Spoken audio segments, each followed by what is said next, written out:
So if you've been on my channel for a little while, you might have seen the last few weeks I've been posting a few shorts for the Ray-Ban Meta. That's because I've been involved on a Ray-Ban Meta campaign to produce a bunch of educational videos on the Ray-Ban Meta for actual Ray-Ban Meta's own YouTube channel, which has been really exciting. Ray-Ban Meta haven't asked me to make this video. I'm kind of just doing it because I really want to talk about these cameras and about these glasses for you guys. I honestly have thoroughly enjoyed my time with the Ray-Ban Meta. They are an insanely cool piece of technology and of course a fantastic piece of camera gear, so we have to talk about it. So if any of you guys are unaware, these basically are a pair of Ray-Bans, of course, like you can see. This particular style I've got are called the Headliner, and I absolutely love them. I think they look awesome. They've got this kind of slightly translucent feel. You can see some of the inner workings of the tech. It's just like very cool. What sets these glasses apart is you have access to a number of insanely cool pieces of hardware in these glasses. So first of all is the cameras. You have access to a very high quality point of view camera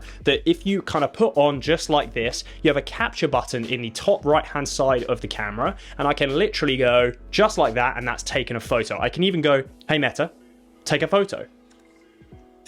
And that will do exactly the same thing. It will take both photos and videos. The videos are very high quality. If you're shooting decent light, you're going to be getting something very akin to a modern smartphone. They look fantastic. Most notably is the stabilization. Stabilization is really impressive on these glasses. Like, it's not an easy thing to stabilize something like this so well. You're kind of moving your head around a lot. There's a lot of movement, a lot of motion going on your head, and every single time the videos look fantastic straight out of camera. Something which I've personally enjoyed about shooting with the Ray-Ban Meta is just kind of how liberating a feeling it is to be able to record footage whenever I want to and not have to consider like how my hands are, what I'm doing in the shot. Even when you're using an action camera, that's not necessarily always the case. Like, let's use this as an example here. I was swimming. Like, when would you ever be able to do that if you weren't recording using the cameras in the Ray-Ban Meta? Obviously, through my testing on the series of videos I've created for Ray-Ban Meta, I've put them through a whole load of video shooting, and it genuinely has been a really cool experience. And I think I would probably use the video from these cameras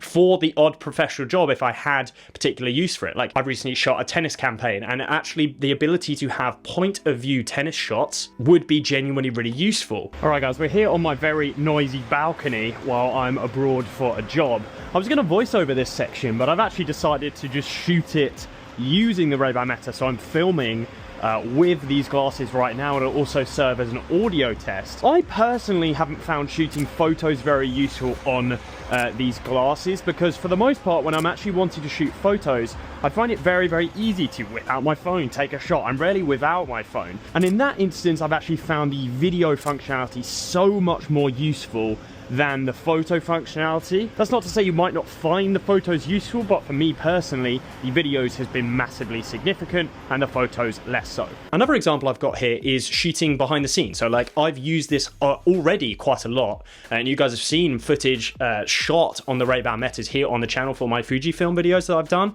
because actually shooting behind the scenes content and behind the scenes of my cameras as I'm shooting them is really genuinely very useful. We will talk about one downside of this at the end of the video, but basically I'm able to capture like the behind the scenes of me taking photos. You can see the contextualized setting of me taking street photos, that type of thing. The way that generally people do this is they use a GoPro in their chest, and it's just not a particularly kind of easy experience. Whereas with this, I literally go to the shutter button, hit record, and you get a kind of a 60-second clip, which is absolutely fantastic. So that's the camera side of the hardware, and the next is the audio. And I don't mind admitting that this is the side that was very surprising to me. I kind of was expecting the cameras. I kind of knew all about the cameras before trying the Ray-Ban Meta, and that's particularly what I was excited about. What I wasn't aware for is just how useful the audio features have actually become, and almost like how much I've just appreciated them. So they basically act as Bluetooth headphones, and you can do a lot of hands-free media controls. You can say,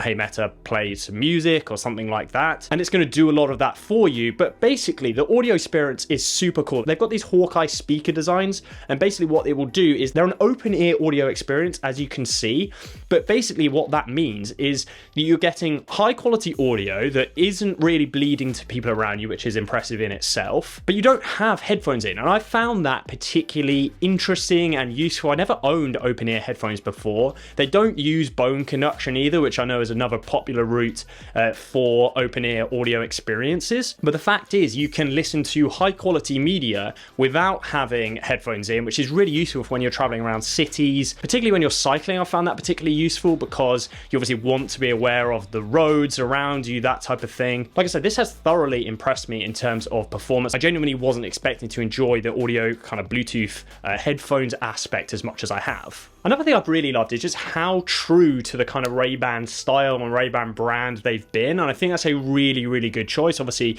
Meta partnered with Ray-Ban to make the glasses, but they sit in this charging case, which gives you up to 8 charges of the glasses itself on one charge of the case, so they kind of dock just like that, and you literally can barely tell that that's not a normal pair of Ray-Ban sunglasses. They charge via USB-C. All of this is just super, super seamless and very, very impressive. A cool thing about these glasses is that they're actually only getting better and better. Right now, there's something called Meta AI, and it's not available in the UK, so I actually haven't had the opportunity to test this, but it is available in the States and it is rolling out. But basically, these are becoming like really AI-powered glasses, and you're able to basically have like full conversations with these glasses. A particular example that I'm really excited for is whilst I'm traveling, certain things like you can ask the Ray-Ban glasses to describe a particular landmark for you. If you don't know what that landmark is, you can ask it for translations.